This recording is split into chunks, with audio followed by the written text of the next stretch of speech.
A common refrain is that if the Hindus were so aggrieved by the destruction of their temples, why did they not ever record it? So, can you quote just two examples where the records are found? No, they're not just two. You will be able to find the records in every instance if you look for it. I will give you an example which many people will not know. You know, when Mahmud Ghaznavi attacked Somnath, we have an eyewitness account by a Jain who was a minister, and he wrote an account of the attack on Somnath. So that is and we don't even know about it. We say that the Hindus never wrote. And he writes that when Mahmud Ghaznavi was going back, then he saw a Jain temple on the way back. And he thought, let me destroy this also. So this person, his name is Dhanpal. And he writes that when Mahmud Ghaznavi was going back after this, he describes the attack on Somnath, and he says that he saw this Jain temple. So he said, let me destroy this also. And he says that the Mahavir Murti, the Murti of Lord Mahavir, that was instated in the temple, Mahmud Ghaznavi tried his best to uproot that image, and he could not uproot it. So ropes were tied around that image, and elephants were brought in to uproot the image. So this is eyewitness account of a person who was a contemporary of Mahmud Ghaznavi. Then since you're talking about they didn't record, for the 8th century only, because it makes no sense for me because there are so many inscriptions. For just the 8th century, that is the century when the Arab and Turkish invasions began, that is well before Mahmud Ghaznavi.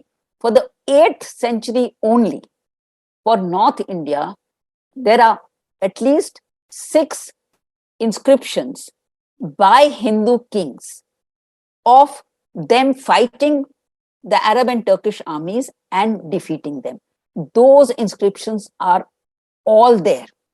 They have been translated and can be found in various volumes of the Epigraphica Indica. All right. Then there was a Jain minister, and Jin Prabha Suri was his name. All right. So when the Turkish invasions were going on, he gave up his job.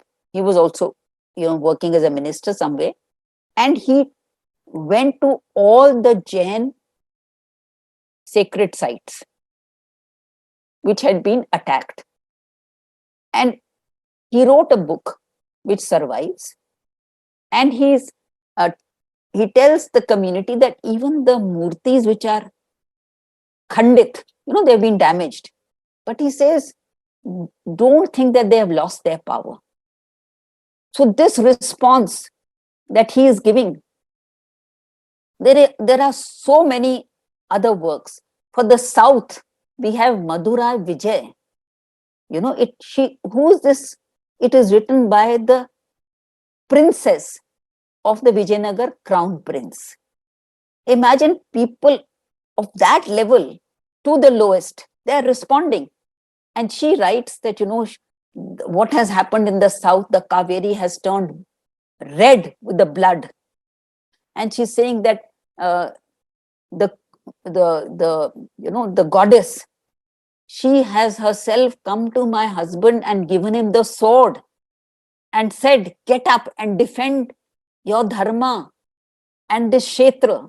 So these are the kind of, there is, again I'm repeating that what must have been produced at that time would have been phenomenal. But the amount that has survived, and this Madurai Vijay, this is a poem written in Sanskrit by this crown prince's wife. It has survived just by accident. It's not full. It was actually taped with another book. So when one scholar was working on that other book in the early 20th century, he found this book tagged on to that. So he took it out and he got it translated. Only one copy, and that is also not complete. So if this one copy was not there, we would not even know this lady, Ganga Devi, wrote this Madurai Vijay. If that Jhajjai's inscription was not there, we would not know. If this Dhanpal, we would not have known.